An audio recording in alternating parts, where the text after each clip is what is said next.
Le face-à-face. Et ce quelqu'un n'est autre que l'invité d'André Berkoff. On accueille tout de suite Laurent Cassio-Horry, commandant de police et gilet jaune, qui nous présente son livre « Flic et gilet jaune comme de juste ». C'est publié aux éditions Encre Rouge. Oui, Laurent Cassio-Horry, on vous avait déjà reçu il y a 1 an pour La police m'a tué, effectivement, ici même, sur Sud Radio et dans Berkoff, dans tous ses états. Et aujourd'hui, vous publiez un 2e livre, Flic et gilet jaune. D'abord, c'est pour attirer le chaland, flic et gilet jaune. Vous êtes vraiment flic et gilet jaune? Oui, absolument. Oui, vraiment. Oui. Non. Ouais. Bon, après, le titre, on essaie de le faire le plus punchy possible. C'est normal. Je vais vous demander, aujourd'hui, vous êtes commandant de police, mais retraité. Oui, ça par la force des choses. Puisque retraité de force. Enfin, je suis retraité de force depuis 4 mois, puisque l'administration, dans sa grande mansuétude, m'a mis dehors. J'ai été mis dehors en retraite d'office. Donc ça m'a entraîné. Pourquoi? Pour l'écriture du bouquin. Pour l'écriture du premier. Oui. Ça a déplu que vous racontiez un peu ce que vous racontez. Ouais. Oui. Et puis bon, je suis tombé aussi. C'était un concours de circonstances aussi. Enfin, un petit peu savoureux quelque part. C'est que en fait, celle qui a cautionné, la personne qui a cautionné qui a fait de la solidarité de caste et qui a cautionné toute cette période de harcèlement, cette sanction. Oui. Elle est devenue maintenant directrice de l'IGPN. Donc c'était la personne idoine à la tête de ce service. Donc j'avais aucune chance de gagner. Bref, bon, j'ai été broyé par le système. C'est le premier bouquin donne des explications d'ailleurs au oui, suicide. Je vous le renvoie dans la police, parce que c'est un livre très intéressant. En tout cas, je renvoie les auditeurs de Sud Radio. Si ça les intéresse, et ça doit les intéresser, de lire La police m'a tué et de lire aussi celui-là. Mais alors justement, Laurent Cassio-Horry, vous êtes vraiment maintenant sorti, vous étiez sorti de votre doigt de réserve, comme on dit. Oui. Là, aujourd'hui, vous pouvez le faire en toute liberté et vous l'utilisez, vous avez raison. Juste, je voudrais revenir à ce qui s'est passé hier, c'est l'actualité, à ce qui se passe depuis justement, on parle flic et gilet jaune, depuis le 1er novembre. Au fond, je voudrais vous poser la même question au départ que j'ai posée à Linda Kebab du syndicat SGPFO. Au fond, le malaise, il y a plusieurs raisons bien sûr au malaise, et je parle pas du suicide, parce que le taux de suicide chez les policiers, on le connaît, c'est dramatique. Oui. Non, alors c'est dû en fait à quoi? Non mais alors bon, effectivement, vous avez raison de renvoyer au premier bouquin. C'est une énorme perte de sens du métier. C'est pas mais bien sûr qu'il y a des revendications catégorielles, bien sûr qu'on aimerait avoir le commissariat repeint, une belle voiture, mais des uniformes, mais bon, mais c'est pas pour ça que vous vous suicidez. C'est une conjonction. Bon, c'est une conjonction de circonstances, c'est évident, mais il y a une énorme perte de sens du métier. Alors je donne tout un tas d'exemples dans les bouquins d'ailleurs. Mais donnez-moi, quand vous parlez le sens du métier, la chaîne judiciaire, c'est catastrophique. Ça, écoutez, un exemple tout banal. Qu'est-ce qui peut justifier l'intervention en banlieue, dans une cité sensible? C'est plus la peine. Les policiers n'y vont pas. Parce que s'ils vont interpeller un simple voleur de voiture ou un trafiquant de drogue. Mais vous avez vu les émeutes que ça déclenche derrière? Donc, alors vous allez arrêter un type dont vous n'êtes pas sûr qu'il va aller en prison ou qu'il y aura une mesure de justice adéquate. Et derrière, vous déclenchez 100 millions d'euros de dégâts. Bon, ça n'a pas de sens.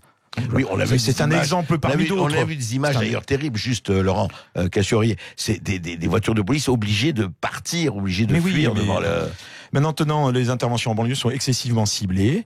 C'est le fruit d'une enquête lourde et construite. Et vous allez les chercher à 6h du matin. Bon, voilà, ça d'accord, ça persiste. Tout le reste, c'est que du vent. On les laisse faire, il n'y a pas de souci. Vous voulez dire, on a dérivé un peu. C'est pas la peine d'y aller, restez chez vous et voilà. Ça se fait, ça se dit pas comme ça. Bien sûr. C'est plus ou moins induit.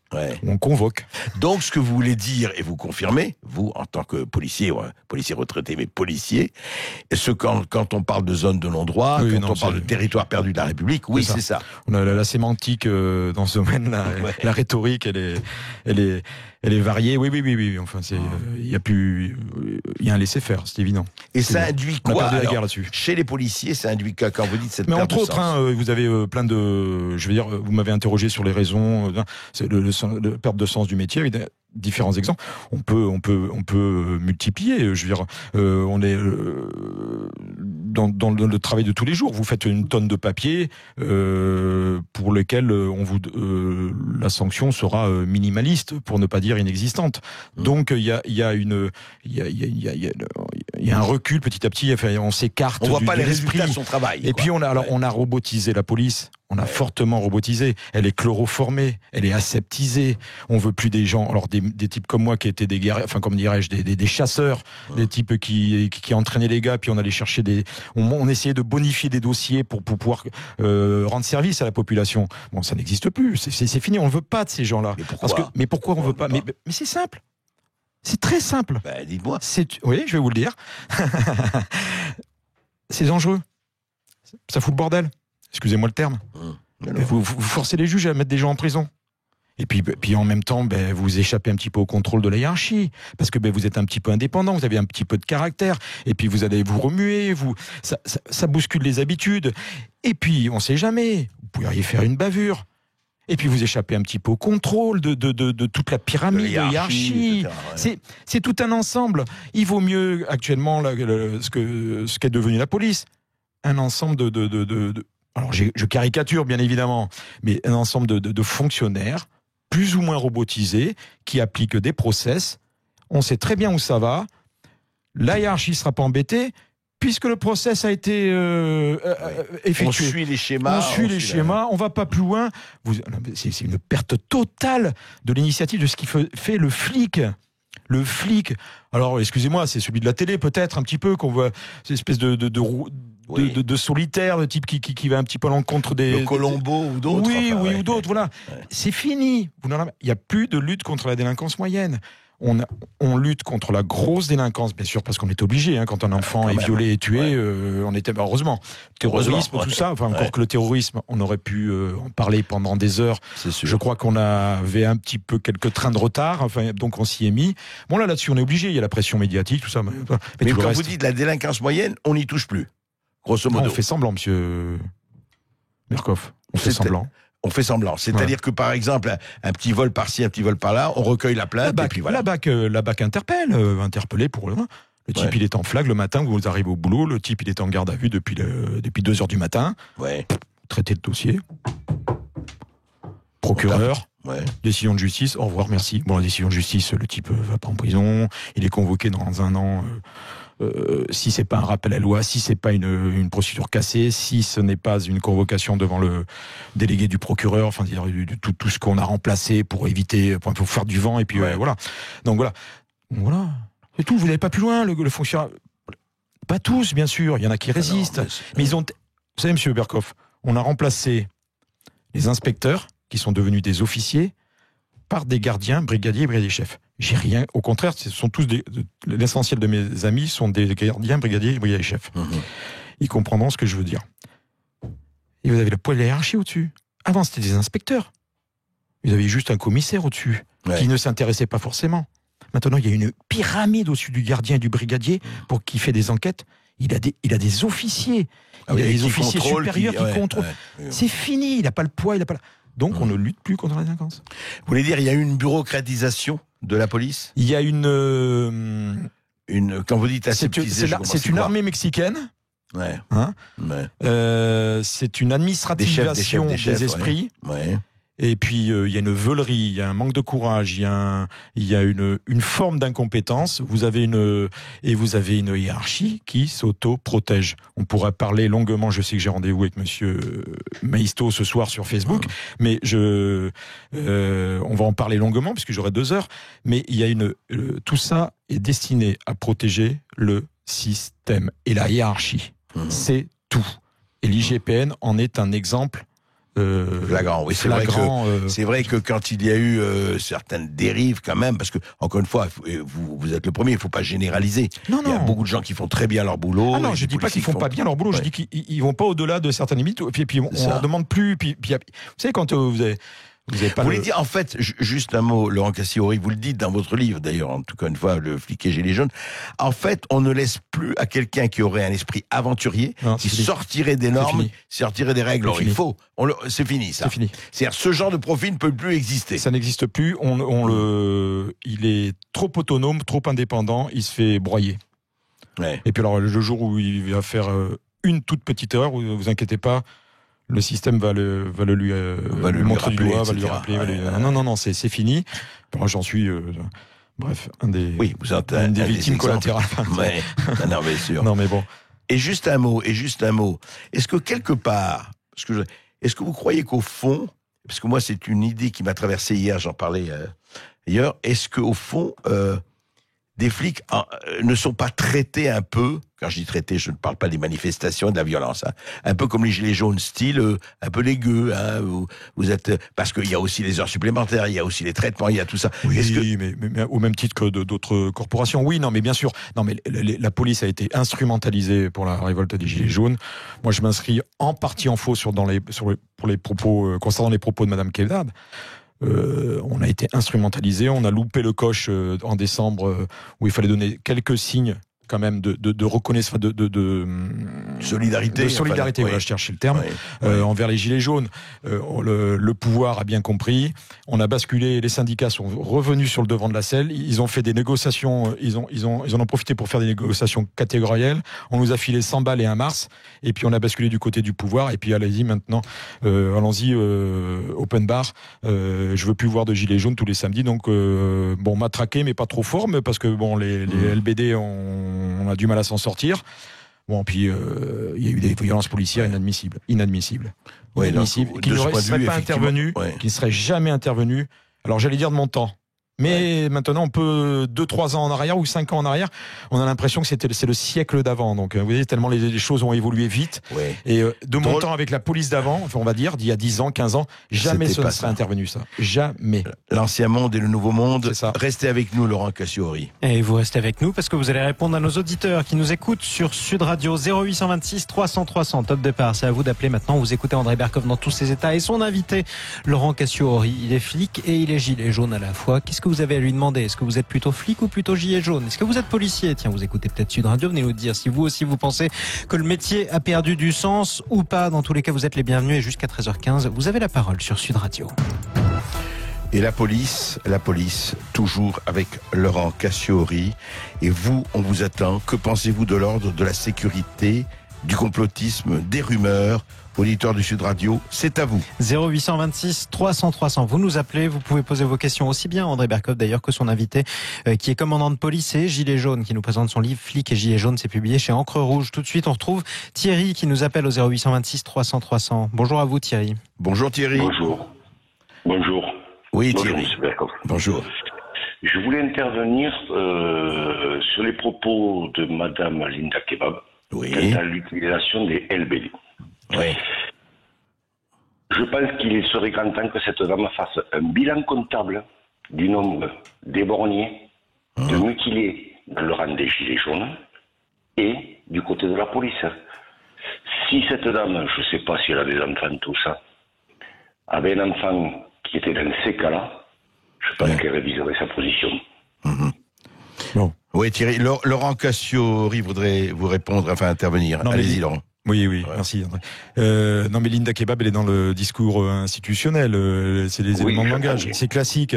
Je sais pas si vous avez remarqué Thierry, mais les syndicats sont revenus sur le devant de la scène, ils étaient largués. En décembre, ils sont revenus grâce au gouvernement. Ça y est, maintenant ils sortent les éléments de langage. Alors le LBD 40. Le LBD, donc le LBD 40, c'est lamentable. Voilà, c'est tout. Non, mais vous diriez qu'il ne faudrait pas, ne devrait pas être dans l'arme des policiers, enfin dans le. Non, André. On a des armes de service, tous. Ouais. Est-ce que vous pensez qu'on s'en sert comme ça et on tire dans la tête des gens? Non. Alors que vous remplaciez l'arme de service par un LBD, par un arc et des flèches, enfin ce que vous voulez. C'est à vous de maîtriser l'arme pour laquelle dont vous avez été doté. Pourquoi on attire dans la tête mais ça, je ne peux pas vous le dire. Justement, il y a des enquêtes judiciaires.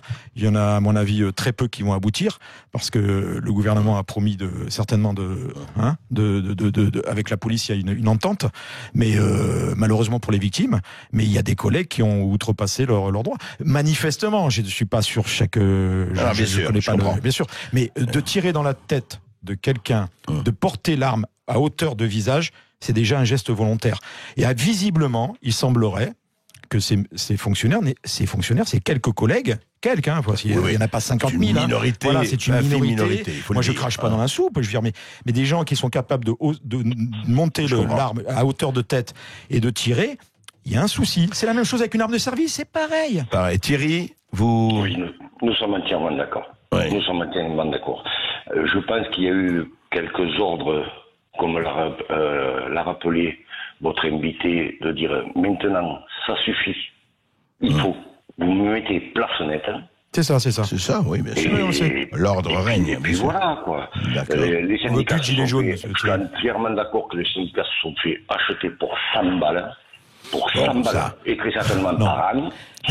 Oui. Ça, c'est votre responsabilité, cher Thierry, mais tout à fait. Eh ben, qu'est-ce qu'ils ont eu financièrement?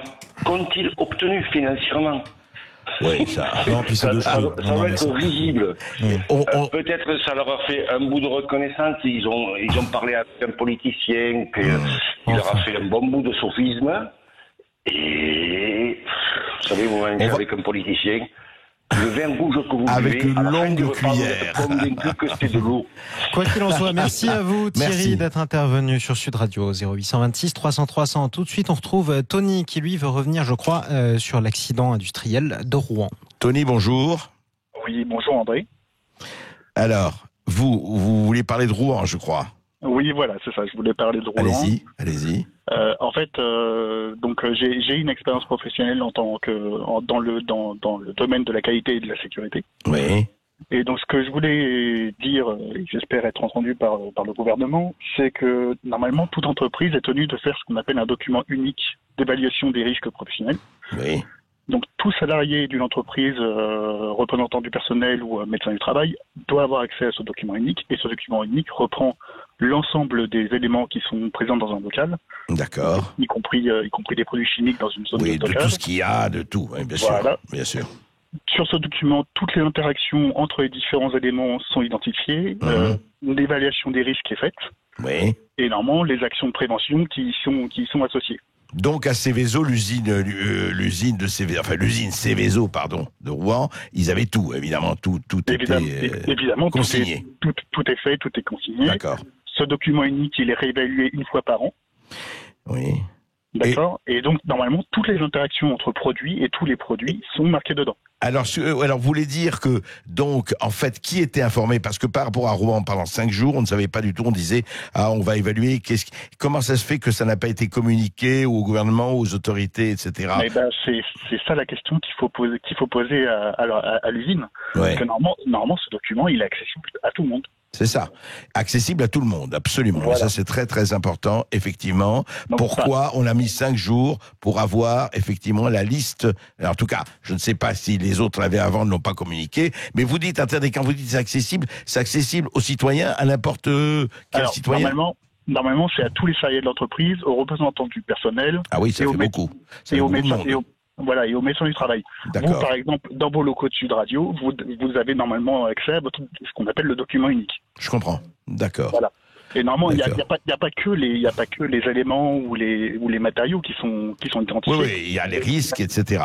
Voilà, les risques de combustion, d'explosion, etc. Donc c'est une vraie question, Tony, vous avez tout à fait raison de nous la souligner. Merci à vous, Tony, on va le chercher, avec André Berkoff, le document unique de Sud Radio. Merci de nous avoir appelés sur Sud Radio. Tout de suite, on retrouve Yves qui nous appelle également au 0826 300 300 pour prendre la parole sur Sud Radio et revenir lui aussi sur l'accident industriel de Rouen.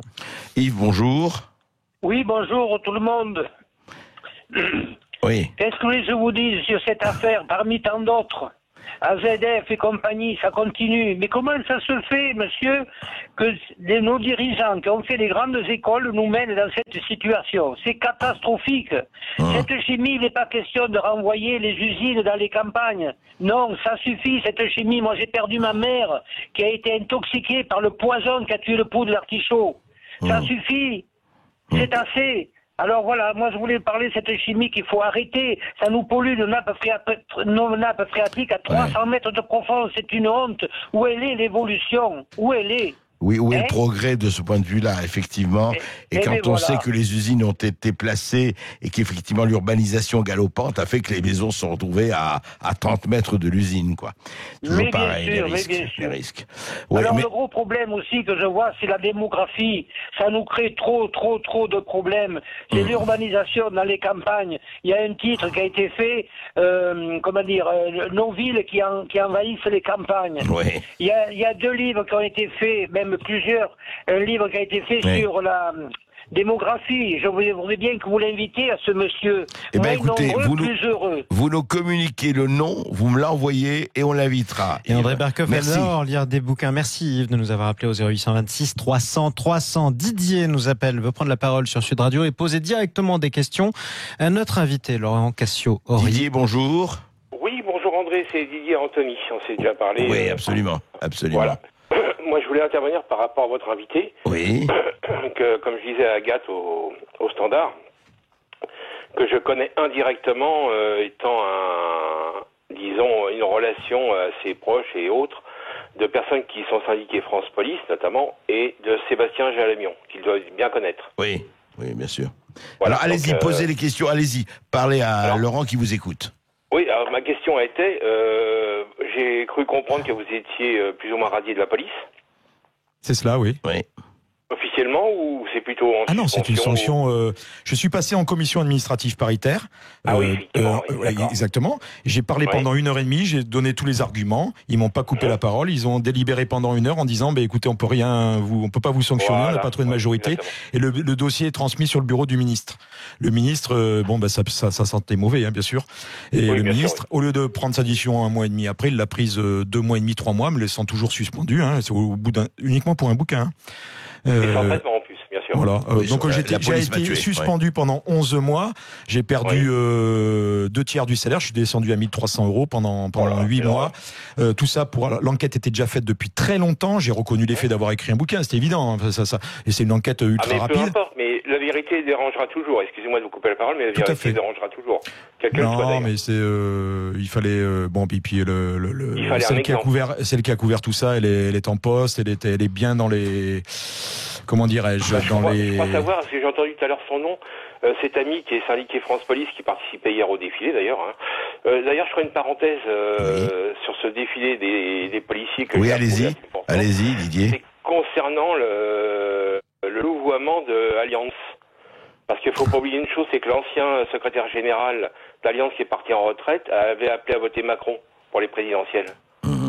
Oui, on l'a dit ça. Enfin, mais ce que je veux dire, c'est qu'il y a des gens qui viennent se pavaner à la télé et autres quand il y a un défilé, puis qui par derrière. Je suis toujours très méfiant avec ces gens-là. Mais ils sont intégrés au système. Bon, ça va, ça vient. Voilà. C'est pas. Mais le problème, c'est que c'est des gens qui risquent de faire du mal, de continuer à faire du mal. Oui, mais ils en font le syndicat du mal. Ils en font beaucoup. Oui, bien sûr, mais tous les syndicats en général. D'ailleurs. Vous aviez une autre question, Didier, sur un autre. C'était par rapport à ça. Puis lui, c'était bon quoi. Qu'est-ce que vous faites actuellement comme du coup? Je suis. Il a écrit un livre. J'ai écrit un livre, je vous recommande. Un deuxième livre. Flic et Gilets jaunes. J'occupe mes journées à réfléchir. non, j'ai toujours, mis à la retraite d'office, j'ai 550 € en moins puisqu'on m'a sucré 5 années de service. Oui, non, j'ai morflé. J'en suis à 30 000 € de frais et d'amputation de salaire et puis ça continue. Donc par contre, je vous rassure, Didier, je vous rassure. Par contre, moi, j'ai une sanction à vie, retraite amputée, et mon épouse en pension de réversion à vie également.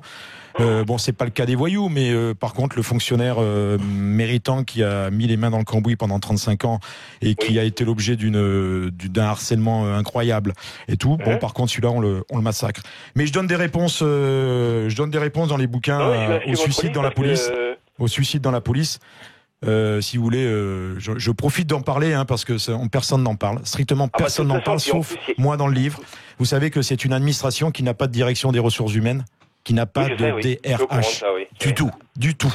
Oui, il y a des ersatz avec deux clampins dans un bureau qui font des statistiques. Non, je vous parle d'une vraie DRH avec des processus, des process modernes, avec du management et tout, auquel vous pourriez vous référer lorsque vous voulez partir en stage, lorsque vous voulez muter, lorsque vous voulez profiter d'un avancement. On vous dit pourquoi, comment. Mais toute question d'ordre professionnel ou voire même personnel et qui serait à même d'intervenir, une vraie DRH avec un service structuré avec des gens compétents, machin. Ça n'existe pas. Et vous savez pourquoi ça n'existe pas, mon cher Didier? Parce que sinon vous tapez dans les prérogatives des syndicats et de la hiérarchie. Et voilà, tout simplement. Et ça, c'est une réponse au suicide. Merci Didier. Nous continuerons à enquêter sur tout cela. Merci à vous en tout cas Didier de nous avoir appelé, à vous tous qui nous avez appelé au 0826 300 300. Vous étiez les bienvenus sur Sud Radio. Berkoff revient demain à midi en studio sur Sud Radio et en direct de midi à 13h comme chaque vendredi. On remercie notre invité, celui que vous entendez encore parler, mais on va faire un peu la police nous aussi dans les studios. Il s'agit de Laurent Cassio-Ory, c'est un commandant de police. Alors il était à la retraite forcée, il est gilet jaune par ailleurs et il nous présentait son livre Flic et gilet jaune. C'est publié aux éditions Encre Rouge. Tout de suite, on retrouve Jacques Pessis pour les clés d'une vie sur Sud Radio. Jacques Pessis qui est en compagnie de son invité, le réalisateur, scénariste, producteur et acteur Patrick Braoudet. Belle journée à vous sur Sud Radio.